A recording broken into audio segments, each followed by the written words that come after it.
everybody, and welcome to today's Healthy Relationships Initiative Relationships Booster. Our topic for today is self-care for busy parents. The Healthy Relationships Initiative is a partnership between UNC Greensboro and the Phillips Foundation, and our mission is to promote happy, healthy, and safe relationships of all kinds. And we invite you to learn more about the Healthy Relationships Initiative by visiting our website at guilfordhri.org. Just a few little logistical details before we get started. We invite you to use the chat room throughout the program to submit questions that we can address throughout our conversation today. And the best way to do that is to send a message to our moderator, Camilla Dos Santos. And also just note that your questions will be submitted anonymously, and we also encourage you to use an anonymous username as an added level of confidentiality. And at the end of the program today, we'll be sharing a link for you to share some feedback with us because we're always working on improving our program. Our topic for today's Healthy Relationships Initiative Relationships Booster is self-care for busy parents. And our featured expert today is Rachel Hutto, and I'll introduce her in just a moment. My name is Christy Murray, and I'm the director of the Healthy Relationships Initiative, and I'm also a professor in the counseling department at UNC Greensboro.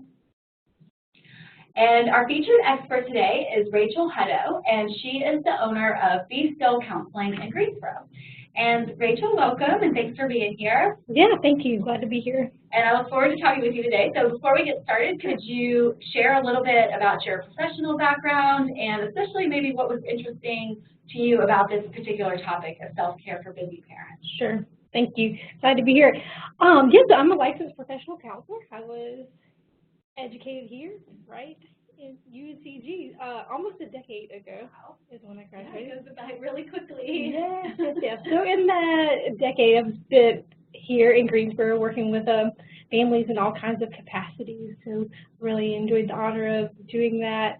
And what really attracts me to this particular topic is at this point in my career, I have learned so much about the impact of stress, right? Like it's this chronic experience that all of us are navigating from a day-to-day basis. Some of these are small stressors, like running late for work, or bigger stressors that happen.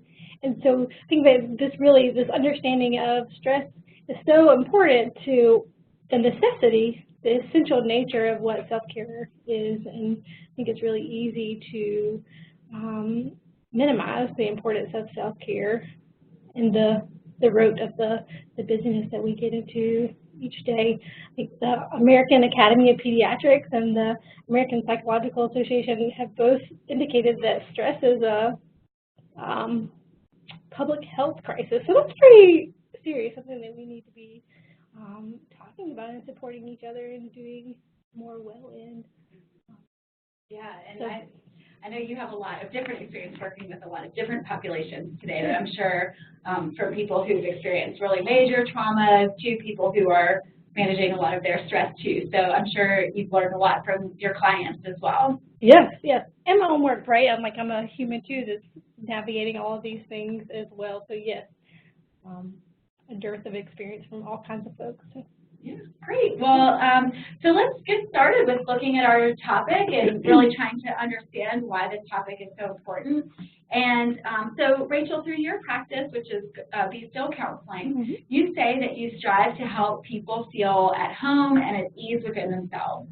So do you think people in general today, you touched on this a little bit, but do you think that people in general today are more stressed and more disconnected with themselves than people in other generations? And what are some of your thoughts on that? Yeah, well, I think it's a really important question, and I honestly don't know all the historical data to sort of say specifically how this generation compares to other generations, but certainly all generations have experienced war, violence, divorces, sexual traumas, like car accidents. Those things are across generations. And so I don't know how this specifically compares, but I do hear people in my practice and in my friendships feeling really disconnected and highly stressed. in today's climate. Mm-hmm. Yeah, so it's hard to know exactly what it might have felt like in the past, but we definitely know people today are very stressed, and like you mentioned earlier, it's recognized now as even a public health crisis. Yes, for sure. Mm-hmm. So what about parents specifically? So we know that stress is a common thing in society, but let's talk for a minute about why are parents today under so much stress? Yeah, so what I hear from a lot of the families that I work with is that parents are stressed about the things that many of us are, right? There's strains in their relationship with their partner. There's strains in their relationship with their children. Children are constantly going through transitions, and so there's strain there. There's many single parents and the demands of that. Also, many families are navigating the demands of co-parenting, which can be really stressful for some families, and navigating families living in different places. Also, parents are talking about, like, I have my kids to take care of, but then I also have my parents to take care of who are now aging, those kinds of stresses. So feeling pulled between, you know, taking care of two different generations at the same time, you know, and then just the other day-to-day things, like, what are my children going to eat today? You know, how safe is our home today? How are we going to get to school and to work and be well, and all of those things. So I think it's the accumulation of the life space that people are in, but you know, again, too, it's just the day-to-day things that all families have to navigate to keep on living. So I think the other thing that I hear parents talking about is that the technology landscape is changing, and so kids are having access to gaming and apps and phones and all kinds of online things that previous generations didn't have. It's just a different technology landscape, and so parents, particularly parents of teens, come in with a lot of stress around helping their children navigate that. And I think for a lot of those stressors too, there's not a lot of models, or kind of we didn't see those certain things growing up, and so we are looking at some very new landscapes for parenting and what the stress of parenting can look like technology. We don't have those experiences of ourselves growing up and knowing what worked, or even single parent families as that's become more common, or working parents, yes. you know, doubly working parents. So there's just a lot of newness to the experience of parenting, which can definitely add to the stress. Definitely. I mean, change in and of itself is stressful, right? So whenever you're having to figure out how to do something in the process of doing it, that has stress in and of itself, for sure. Do you think also, to some extent, that parenting today is maybe stressful because of some of the influences of social media, and people feel some pressure to be perfect, or they look at these really nice pictures of other people in their network, and there's just maybe a higher level of pressure to be kind of performing as a parent or putting out these images? I don't know, sometimes I think about that. Do you have any thoughts on that? Yeah, I think for some people that is a stressor. I don't think that, you know, every person responds to those demands in the same way, for sure, but I think certain personalities, depending on what your community looks like and your relationship with people looks like, I do hear people feeling stressed about, you know, those sorts of things and how to stay connected when so much of their lives are being displayed online. And so for some people, I think that it really, some recent research that I've read says that can really enhance relationships.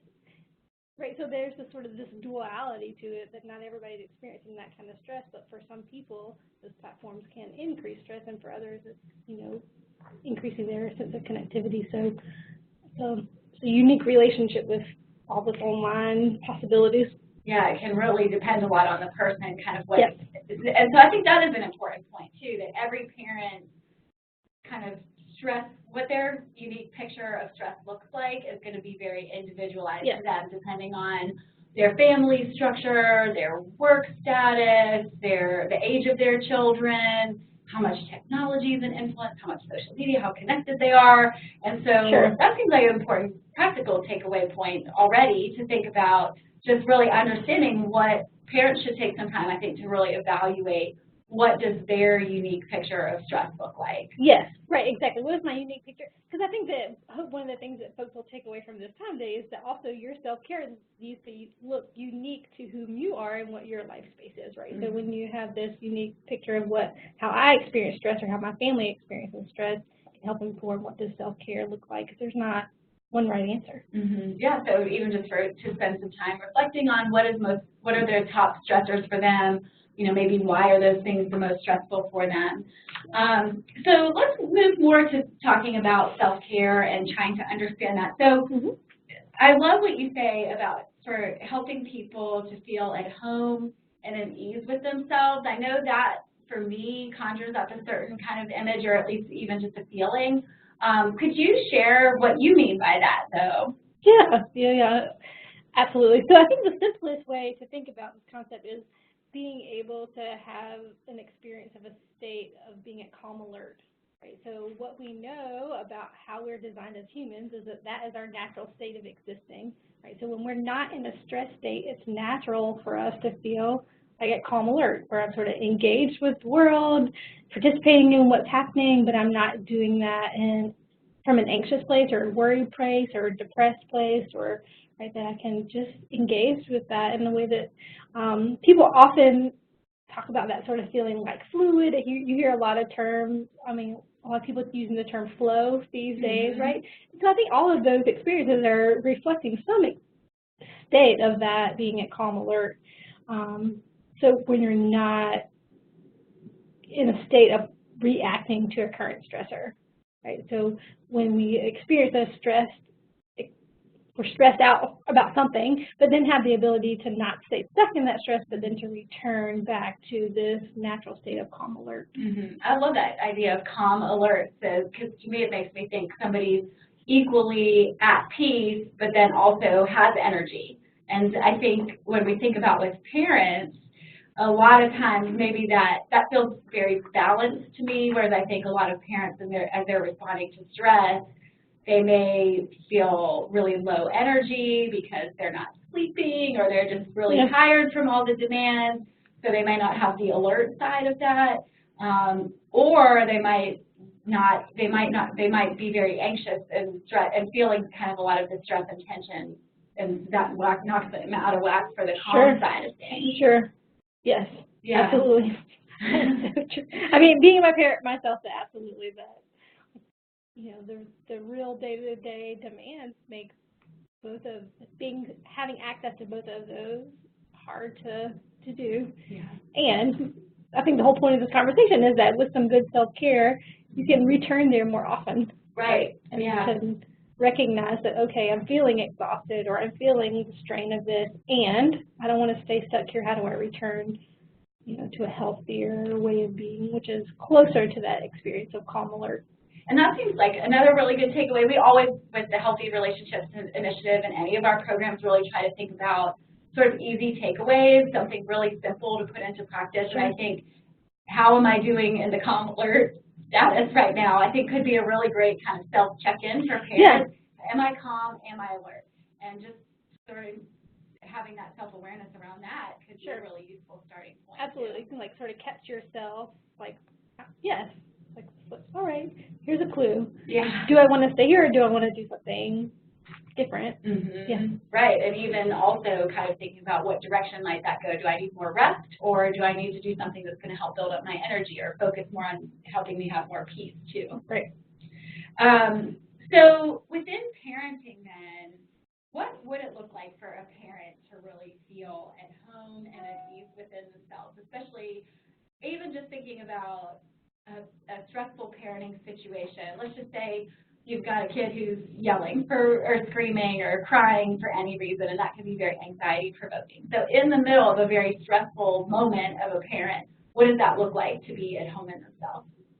Yeah. Well, I think firstly, I would say that you got to practice that out of those high-stress situations, right? It's sort of like you can't show up for the Super Bowl expecting to do your best if you haven't been at practice all season long, right? So I think that it's I don't want to say that piece first. So it's really important that you're learning about what does the state of calm alert, the state of ease look like when you're not in those high stress, because the more familiar that becomes out of a stressful situation, the more accessible that's going to be available to you when your kid is screaming at you or whatever it is that they might be doing that's really stressful, right? So the thing about our emotional states is that they're transferable, right? So the state that I am in when I'm relating to my child, even if they're doing something that's really stressful, if that's amping up my anxiety, of course that would be natural for that to do. And if I'm taking care of myself to return to a greater state of regulation or ease, not to say in that stress state, then I'm not transferring additional stress into that situation that's likely going to escalate my child, and they're going to be in more difficult behaviors. They're going to be harder for me to manage. So the more stress that I continue to stay in, the more likely that situation is going to escalate and it's going to become more challenging for both you and your child and whomever else might be there. And the converse of that is true too. So, right, so if you're practicing these self-care things that are going to help you individually move to that state of calm alert at ease, then you can transfer that, right? So then you're showing up in that difficult situation where you're more likely to transfer that experience to your child rather than to escalate the stress and challenge. And I think that's such a good point, because nobody could ever 100% be calm alert, right? You're not human if you're 100% walking around in the calm alert state. But if you develop some of those capacities or really that familiarity with being in that state, you might get knocked off, but it's going to be easier for you to return to the calm alert state. You can more quickly get back there and in a more healthy way. Yes, it's exactly right. So it's not like, of course, it's not realistic for anybody to persistently stay in that state, but it is a measure, a guide, right, to like how am I, in relationship to that? Because life is dynamic. We as human beings are dynamic. We need our stress reaction to go off, actually, because if it never goes off, then we're not getting important information about what's going on in a situation or how we're responding. So we need it to do that. We just don't want to stay stuck there. Right. So the problem is that we run into that's creating this health crisis is that we're staying stuck in stress states, not learning from them, recognizing them, and returning back more towards that state of ease. And I love that metaphor that you used about the Super Bowl. And I don't think a lot of people think about self-care in that way, that it's something that you should actually practice and that you actually need to practice in lower stress situations or even very calm situations to develop your capacity for it. Because then when you get to the Super Bowl, which is whatever the really highly stressful parenting situation that you might be in, that you need to be ready and prepared for that. And if you haven't practiced some of those tools, it's going to be hard for you to learn how to do that. Yes. That's great. I love that metaphor. So, and I think people often have some kind of misunderstandings about what self-care means. So, a lot of people, self-care, the first thing you think is getting a massage or taking a vacation or a day at the spa. But that isn't really what self-care is. So, how do you define self-care? Sure. So, of course, I think going to a spa, getting a massage, those kinds of things can certainly be some ways in which people have access to self-care, take care of themselves in some way. So I think those things are inclusive of that, but if we are only defining self-care as that, then we're really missing the whole point, I think, of what self-care is about. So one of the practices that I use personally and in my practice is heart math. And so Doc Children of Heart Math says that true self-care must include the management of our thoughts and feelings, an often overlooked cornerstone of true self-care, right? So self-care is beyond showing up at a massage, right? So that can be it, but if we aren't managing the thoughts and the feelings in a day-to-day way, then those things are contributing to our stress just as much as anything else and are an important part of how we take care. I would also add that self-care is really about how are you shifting the felt sense of your body, right? So in a stress state, physiologically, our body moves into a state of constriction, a state of tension, a state of dis-ease, right? And so I think self-care is also learning about how do I tune into what my body is saying and how do I learn how to self-regulate those experiences as well, right? So the more stressed I am, the more physiologically dysregulated I am, the less my thoughts are available for me. They're just going to run away with me, right? But if I can regulate my body, then I have more of a chance to, shift my emotional state, interrupt some unhelpful thinking patterns that I might be stuck in. So we use this example of getting massage, right? So we just show up and get a massage. That can be really great. It can feel really amazing in the moment. And maybe for 30 minutes or an hour or for the evening after that, we're feeling pretty good. But if we haven't addressed the things that were stressing us for the reason that we showed up there, the worrying that we were doing, etc., then we're just going to habitually go right back into that stressed reaction. And so I think that in the ideal world, you would go get a massage, right?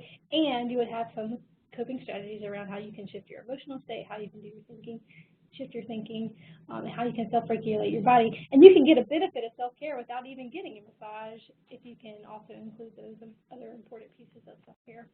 So I really like this definition and the way that you're describing it, because a lot of people, when they think about self-care, it's really focused on the tools or whatever the specific behavior or the step that the person's going to take, getting a massage, doing yoga, going for a walk, those sorts of things. But it's really, that's part of it, but the definition is really more broad, and it's thinking about how do I really take care of myself, and not just physically, but that's part of it, but it's also emotionally, your thoughts, your feelings, and looking at that, and then those tools become important strategies for how you take care of those other aspects of yourself more broadly. Right. But that's such a good point that, I mean, we all probably can think of people, or even maybe in our own personal experiences of where they get a massage and then they're just as highly anxious as right after that because they haven't addressed some of those underlying deeper issues around their emotions and their feelings.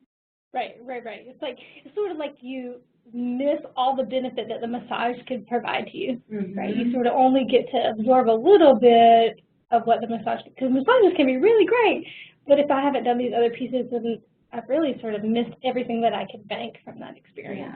Yeah, and it might help me for a very temporary, but thinking about self-care as a more deeper level practice to be engaging in. That way it's not go get a massage and then 30 minutes later already like being wound up and all tight and stressed out again. Yeah, exactly. I think I really talk a lot with the folks I see in my practice about like self-care is a lifestyle choice, right? In the same way that, you know, what you choose to eat, the style of clothes that you choose to wear, you know, those kinds of things, where you go for your medical care, like those are lifestyle choices that we all make each day. And so I think thinking about self-care is not these particular behaviors that I do, but a lifestyle in which I'm choosing for myself about what I do day to day to just go through life. It looks like we have a question. We do. Oftentimes, being a new parent means that you're also discovering a new part of yourself and adjusting to a new routine. How can new parents figure out what that looks like for them in terms of self-care and how to squeeze it into an already busy routine? Yeah, I think that is such a good point. I mean, I think the new parenting experience is certainly a unique time in life, and that if anything close to what my experience is, like everything changes, right? Everything was a way of being, and now everything is changing. And so what I hope when we're talking about this much broader definition of self-care is that it isn't these big things. It's the accumulation of these like micro shifts that we can make over time to incorporate self-care. So I think, you know, what I would encourage for this new parent is like, how can I get 30 seconds of something, right? How do I, walk around my house twice today rather than not moving at all, right? We look to, I think, how do we get these accumulation of these micro shifts so that it isn't like I have to make time to do this big thing, but it's that I am doing these little things. I think the most recent research that I read says that it takes about 30 seconds of engaging in some sort of self-care practice for you to get the benefit of that, right? So I think some of the things that I was doing when I was a new parent was that, like, I would just take 30 seconds to just focus on my breathing, right? So a really basic mindfulness practice. So my kid is sleeping, he doesn't want me to put him down, I'm holding him, but I can use that time to do a basic mindfulness practice, or I would listen to, a brief meditation on an app or something like that, that was incorporating that in a self-care practice into something that was already happening as a part of my life. Not that I had to go to a yoga class, which I would have loved to have done, but that wasn't available. But I could listen to, 30 seconds of a meditation, for example. So that's what I really encourage is this. That it could just be the accumulation of these really small things that over time creates a lifestyle where you're taking care. I think, too, kind of along those questions, I know that question was about new parents, but I think that similarly can be really any stage, and you might have elementary school age or even teenage children. And one of the most important things is just sort of making the decision to do it and making yourself a priority. I think the demands of parenting are so great, especially with, let's say, a newborn or a little toddler. But there's a different set of demands that come when you've got an older child who has homework and different activities to be going to. And so really being able to say, I need to take time for myself in here too, whether it's with a new child or with an older child, to be able to really say, I need to take care of myself. I'm good at caregiving for my child. I need to be good at caregiving for myself too. And the temptation can be to put 100% of the focus on the child. Sure. But we need to also, as parents, really say, I'm going to put myself on that list too and make that decision to do that. And for a lot of people, they feel guilty doing that. And that is something that as a parent, I know I felt that way, especially when my kids were a lot younger, because their needs were so great that it felt selfish to, shift the focus on them. But really, I think especially the earlier that parents can start to think like this, to think that I need to take care of myself and take care of my emotions and my health and my well-being so that I can be the best parent that I can be. Sure. Because if I'm not familiar, like you were saying, if I'm not familiar with how to get into a calm alert state or a relaxed state, or however the person may define that, then every little thing is going to set me off. So I need to be able to practice that for myself. But it's not selfish at all, because it's something that actually really makes you be a better parent. Sure, right, exactly. I would agree with that. And I think that, our kids are such mirrors about how well we're doing, right? And so whenever they experience us taking care of ourselves, they learn that for themselves. But also, like, our capacity to be present with them changes. We have more capacity to experience the joy and the less hard parts, because there are so many demands. I think it's constant, right? I remember getting to work and being like, I got to show up here. My mind is wanting to stay over there with my kid and how they're doing, right? So it's how do I really the impact that I have, including the impact that I have whenever I'm making choices to take better care of myself, because I know we can experience the changes in our capacity and how we can show up more lovingly, more generously, more mindfully, all of those things whenever we have capacity. When we stay in a stress state, ultimately, it's like having holes in your bucket. You're just constantly being drained, constantly being drained, constantly being drained. And it's hard to be the kind of loving parent that we want to be whenever we aren't being restored, right? And so self-care is what helps us restore, so that we're not in a constant state of drain that clearly the demands of parenting every day can do. So. Yeah, the bucket metaphor is such a great one, because as a parent, you're just pouring yourself out into this child or teenager or whatever age. And so if you are not somehow filled up yourself, you don't have as much to pour out to them, and your capacity to really pull yourself into your parenting is going to be diminished. Yes. So I think a lot of people also feel, because I think some of these misconceptions about self-care is that it is going to the spa, getting a massage, things like that. I think a lot of people really commonly think it's out of reach potentially for them for whatever reason. Oh, well, I'm a single parent, so it would be impossible for me to do that. Who's going to watch the kids? Or I work long hours, or I don't have the money, so I can't do self-care. That's something that only certain people can do. So is self-care something that's accessible to all parents, or does it require a certain income level or a certain family status? Yeah, so I think that really that's about what we've already talked about, which is like, can you make a commitment to a lifestyle, right? So for some people, they are going to get a massage to take care, but that it doesn't look like that at all, really. I think that it's these simple things, relatively simple, but it's the accumulation of these smaller things over time that make it self-care. So when I think about having a busy life, what happens when I reassociate a stoplight as an opportunity to check in with my own breath?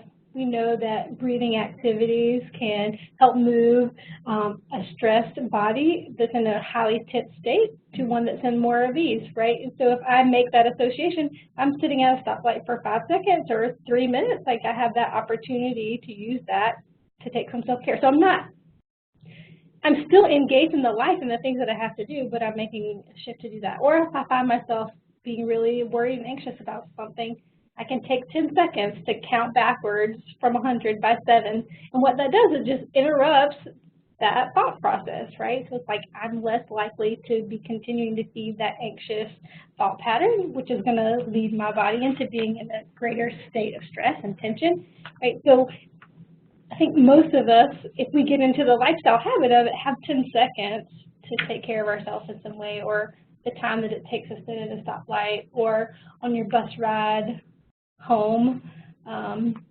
You know, you don't choose to play a game, you choose to listen to a meditation or read something that is inspiring to you. Or so I think it's about how are we using big spaces between the things that we're doing to use those for self-care rather than to just keep ourselves busy, immediately jumping into the next things. But again, the research says it takes about 30 seconds, right? So I think most of us, if we get into the practice, have 30 seconds, many places throughout our days. I think that it's about trying out some self-care practices and figuring out which are the ones that work uniquely for your lifestyle that can be easily integrated in those little places. And that's so powerful to realize self-care, it can be something where you're sort of taking a break from your daily routine, but really it's more powerful and so much more accessible and doesn't have to cost any money and doesn't have to really take even much time, that it's just something when you can really integrate it into your day. And it doesn't have to be a lot to make a powerful difference for people. Yes, exactly. So that's what I hope people will hear in this more than anything, is that you don't have to do something for 30 minutes or an hour or hour and a half, right? It's the accumulation of these smaller things over time that trains your body how to return to that state of ease rather than to that state of stress, right? So people really, I think it's helpful if people really think through kind of how can I make this the most simple for myself. Yes. And I think too, just thinking through kind of what are my barriers or what are my hang-ups? Like, do I feel guilty about taking a few minutes for myself that I'm taking away from my children? And then if that's what a person's barrier might be, then how can they do something to help themselves feel better about that? So, right. You know, for example, if I'm going to take a minute to just take some deep breaths, and maybe I'm not focusing on my child and I'm, you know, just paying attention to myself and just getting calm, maybe they make the decision that after that minute's over, they spend an extra minute really focusing on their child and building that relationship so that they're kind of working through whatever it is that made you feel guilty about or whatever's keeping you from it, just breaking through some of those barriers. Because I think a lot of people do, it becomes an excuse to say, well, I can't do this, or I'm so busy that I can't take time away from my kid. Mm-hmm. But if you can think about different ways to kind of work through some of those things, I think that can be helpful. Yeah, absolutely. And I think that's what HeartMath is talking about, that like true self-care really has to look at the evaluation around our emotional reactions to things, our thinking patterns around things, including, you know, feeling guilty about.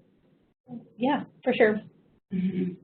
So let's talk more. We know a lot of families today are really, really busy, and that is just a very common challenge for pretty much everyone today, depending on, you know, kind of, it looks different for different people, but everybody's busy. We know that's sort of like the disease of busyness is sort of one way that I've heard it described. So haven't heard that, but that resonates. resonates. I've also heard, too, people say that in our culture it's become like I'm busy has become kind of a status symbol because, I'm busy, I have so much to do, so it's almost like we want to be busy. Yeah. It would be not a good thing if we're not busy. So how do we get out from underneath that? There is such a weight to being so busy and scheduled and just feeling really overwhelmed, even just by looking at your schedule and seeing as a family how busy you are. So how do you get out from under that as a family, as a parent, and think about how do you make more time for self-care and also for more quality time? And we touched on it a little bit and think about how can I take 30 seconds at the stoplight, which is such a great idea because we all do that every day in some way. So building it into your everyday routine. But how do we think kind of also more broadly about how this is connected to busy schedules? Yeah, so I think ultimately it's part of what you were just talking about, Christine, in terms of like being able to observe your life a little bit and like what is this guilt about or what is this busyness about? I think because ultimately busyness is this choice that we consciously or unconsciously made about what's important to us, right? So we have a value on looking busy and how that's interpreted to people in the community, for example. What does that mean about my status if I'm busy? What does that mean about, et cetera? Like, so what are the values? What are the things that I have consciously or unconsciously stated are important to me that causes me to be busy? So I think that is really hard work to do, but I think it's a really important part of how we unbury ourselves because the busyness isn't going to stop unless you make a different choice about what's important to you, right? So if you continue that working long hours is important to you because your image and your profession is important to you, you're not going to make a change about being less busy. You have to be willing to do that really hard work about looking at what your values and what's important. Because you can always come up with an excuse to be too busy. Mm-hmm. Right. There's never a loss or too few things that there are opportunities to do. So we all always have so many opportunities. So I think that is really setting a lot of boundaries around your schedule, looking at if you and your family are just so stressed and you even think, well, even the thought of taking 30 seconds or even just a couple minutes, and where would I even find that time? That might be a sign for somebody to really consider that maybe they have too much that they've put on their plate. Sure. And then how do they go back and really say, okay, I want to prioritize my self-care, knowing that in time for my family and knowing that that's part of self-care. And maybe it means taking a few things, a few responsibilities, or learning to say no more to certain things. But but definitely, I think your points about kind of making that as a decision, and the schedule's not going to change unless somebody makes a decision to change it. That's right. Yeah, because it has to be an intentional choice. Yes. Right, and decisions like that I can do something besides be busy.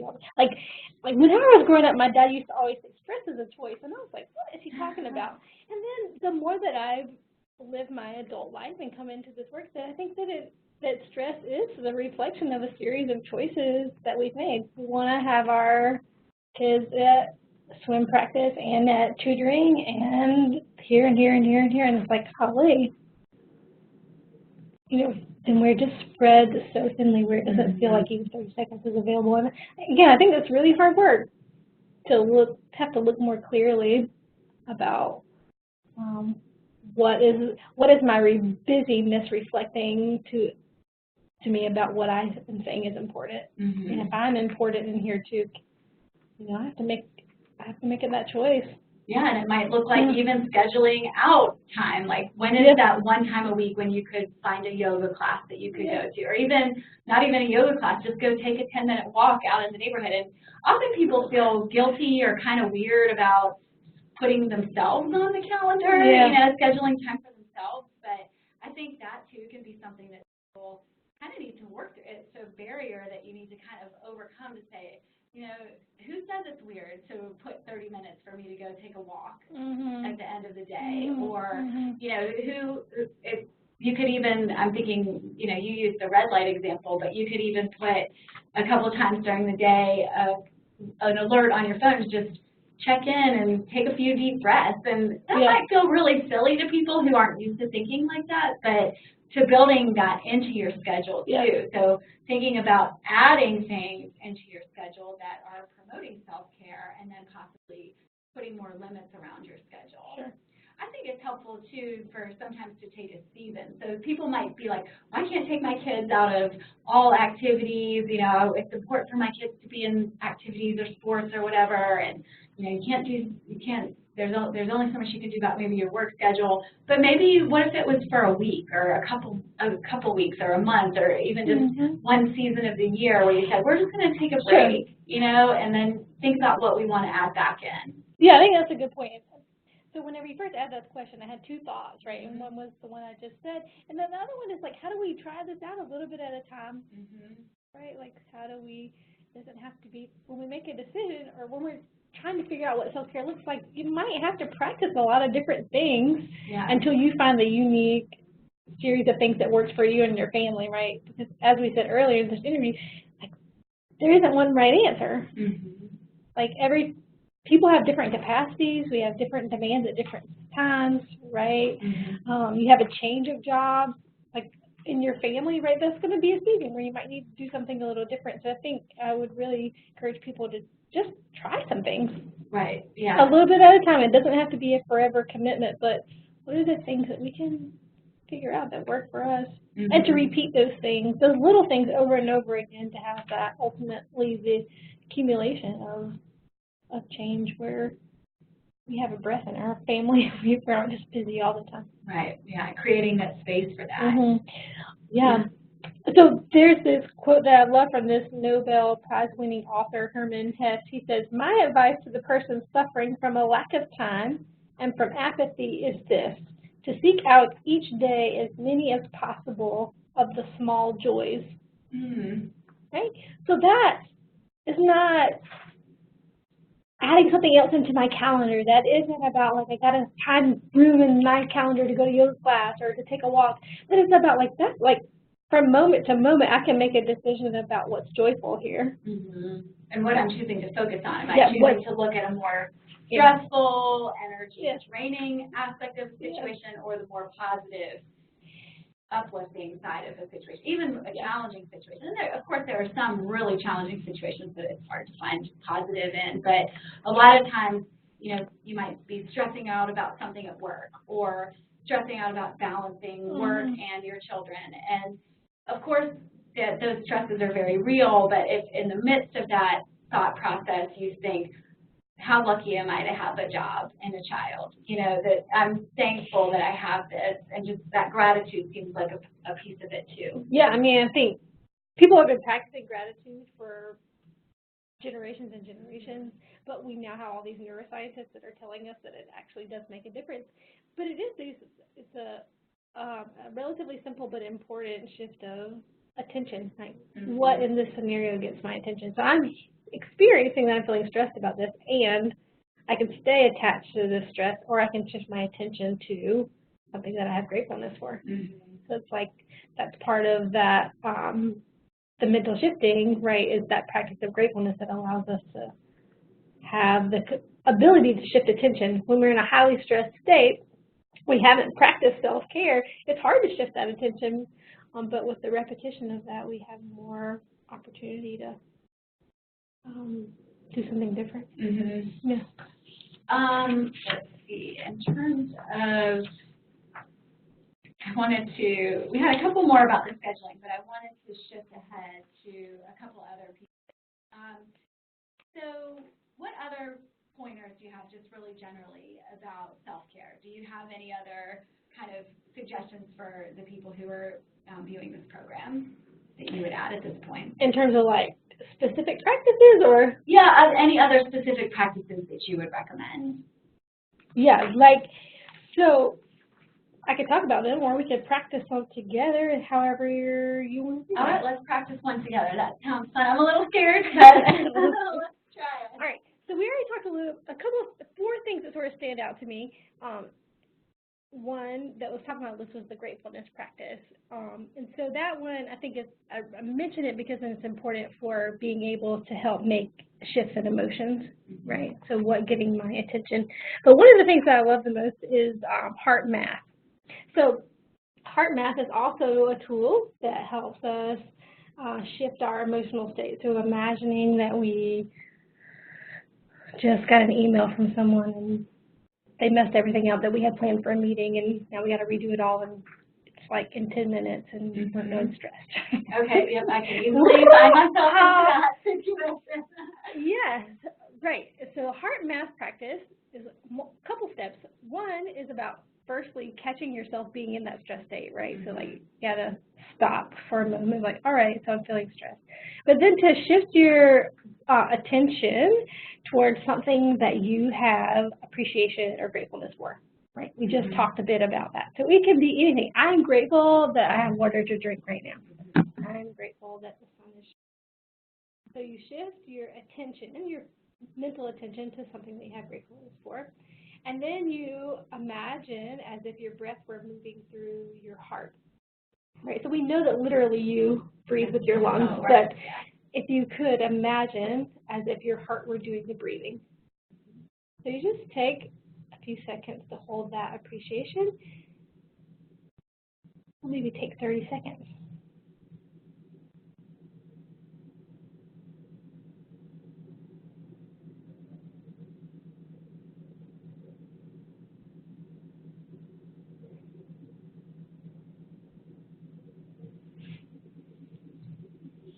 Yeah.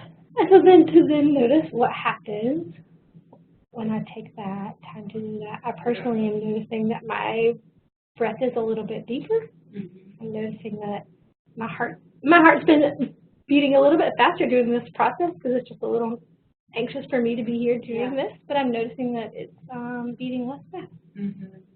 Yeah, I just noticed when I stop to pause like that it just helps me to feel recentered and kind of calms my mind. Yeah, great. So again, we did that in 30 seconds by shifting our attention towards something that we have gratefulness, appreciation, thankfulness for. One person asked me one day, said, "Can I be thankful for Bojangles?" And the answer is yes. Why not? Yeah. Yes. If that's what you have appreciation for today, it can be Bojangles. It doesn't have to be some, I think some folks sort of get caught up around that it has to be something meaningful or important, but it could be Bojangles. Because guess what? They got you out the door today and you ate breakfast, and that was an important way for you to take care of yourself too. Yeah. Right? So I like that one a lot. It's easy to incorporate. I think another one that comes to mind are just some body scans. So body scans are a useful tool for helping us to just check in with, like, what's my body saying about this situation? We talked earlier in this interview about how that's important. So you do a body scan simply by paying attention to, like, starting at the top of your head, and then sometimes people imagine sort of like as if water was sort of floating over their body, or maybe like some like warm lava, right? So something that's going to help move your attention from your head down across your face and into your neck and shoulders to all the way till you get to your toes. And it's not that most people automatically settle a little bit because of that, but it also just gives you a clue about how stressed am I right now? How far away am I from that state of calm alert that could be possible for me? So it can be settling in and of itself, but it also could give you a clue about maybe there's something else that I need to be doing right now. Maybe I'm still really stressed, and so I'm gonna, walk around my office building once and come back to my office and then reply to that email. And I think all of these are really helpful because they are so quick and just something that you can do. I know I tend to hold all my tension in the back of my shoulders, and just being aware of that, of like, oh, am I holding, are my shoulders up, and just be like, okay, I can let them down and I can relax a little bit.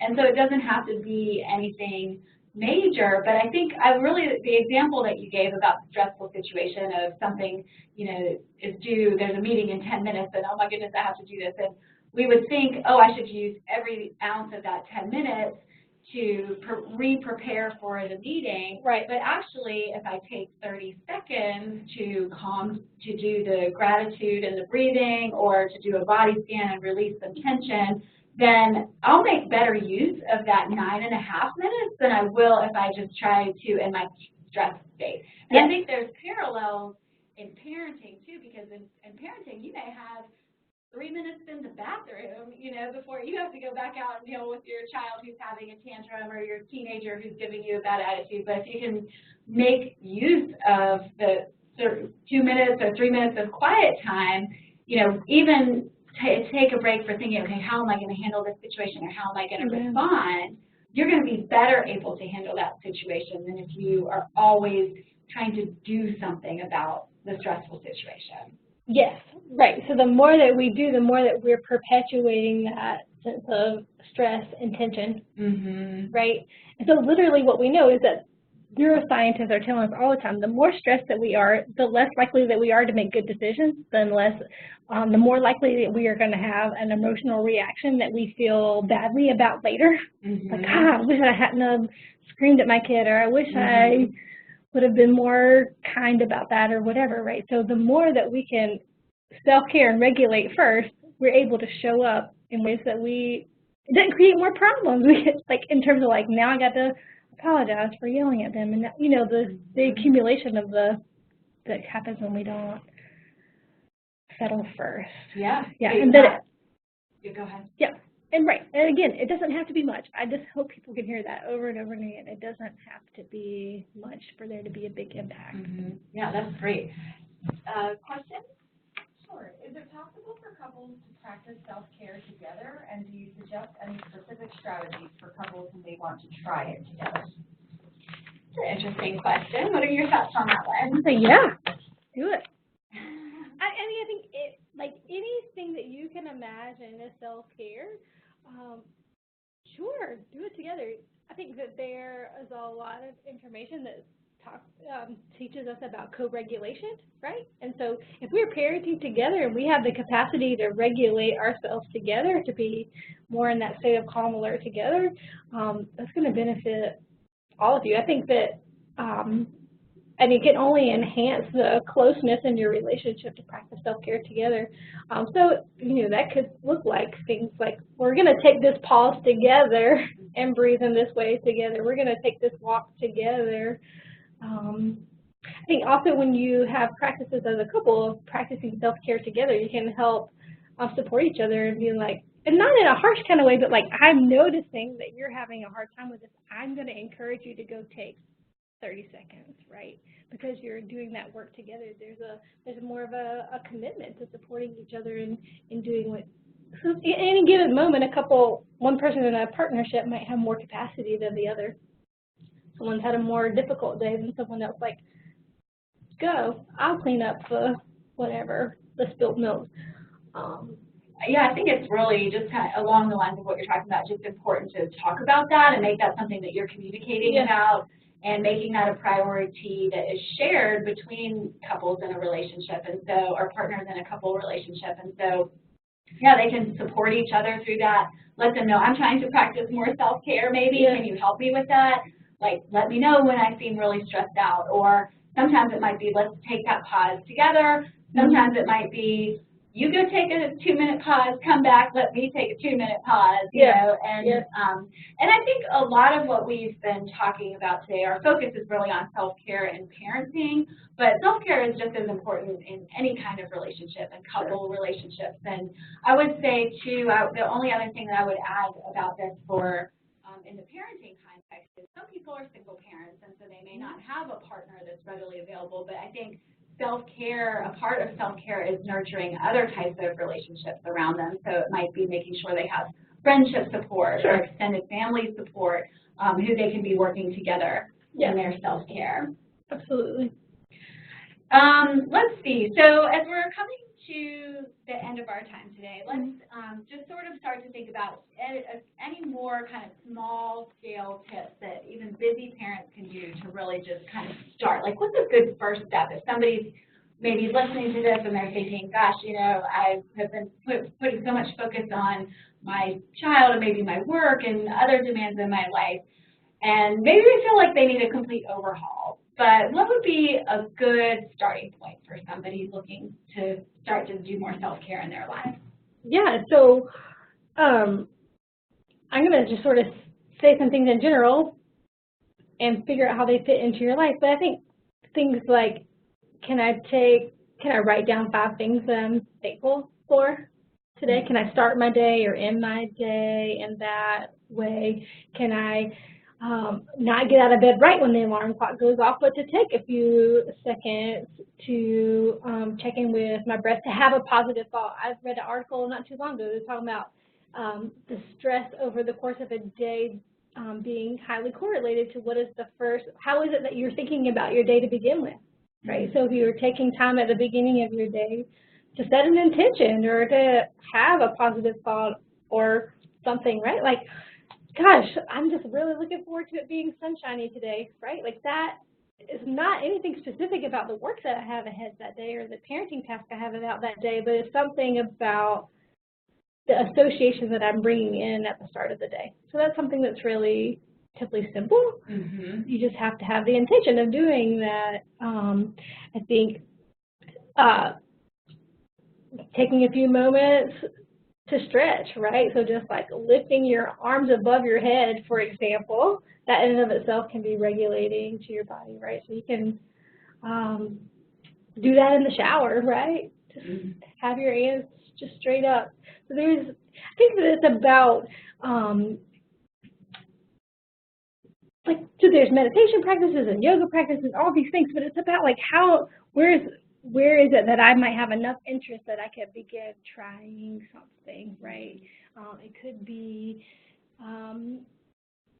there's a lot of like thought management strategies. I mentioned one earlier about how am I counting backwards from 100 by 7. I really like that one because it really makes, you can't do that. It's not like 5 where you can do that sort of without thinking. Counting backwards by 7 really causes you to do that pause. Like, so I have to force my brain to do something else besides be on that runaway, anxious train. So those are some. Yeah, it sounds like. Does that help? Yeah, of course. I mean, it just really sounds like the best starting point is just to start and not to worry about, oh, I've got to get this perfect self-care plan and then a week from now I'm just going to be managing everything better. I'm just going to be this calm parent who handles everything with ease. But just to start, just take small steps. Know that it might take some time to figure out what's going to work best for you, but don't let it be this big, intimidating thing, and just start with it. So do you have any other kind of final thoughts before we wrap up, since we're coming to the last little bit of our time here? Yeah, I would say that but what I hope for more, and you mentioned this earlier, is that like self-care isn't selfish, it's actually essential. So you can take away that from this time that it's essential, and a little bit of time goes a long way. That's such a great point. And I think my kind of last thought that I'll add to that just relates to that, maybe even says the same thing in a different way, but I think as a parent, how you care for your child or your children, it's just as important how you care for yourself in that process. And so caring for yourself is going to help you more effectively care for your child at whatever age that they are. So thank you so much, Rachel. I've really enjoyed the conversation, and as a busy parent myself, I've learned a lot, and I realized that I need to do more self-care myself too. Always. But we thank all of you for being part of this program today, and we hope that you learned some helpful strategies to help practice more self-care in your own life, and that that's something that is beneficial for your relationships. Before you sign off today, Camilla has shared the link to our feedback form, so please take a moment to fill that out before you sign off. And our next relationship booster will be 2 weeks from today on Friday, May 17th, and our topic is going to be problem solving for couples for that one. So thanks so much for being here today, and we hope to see you back for another program.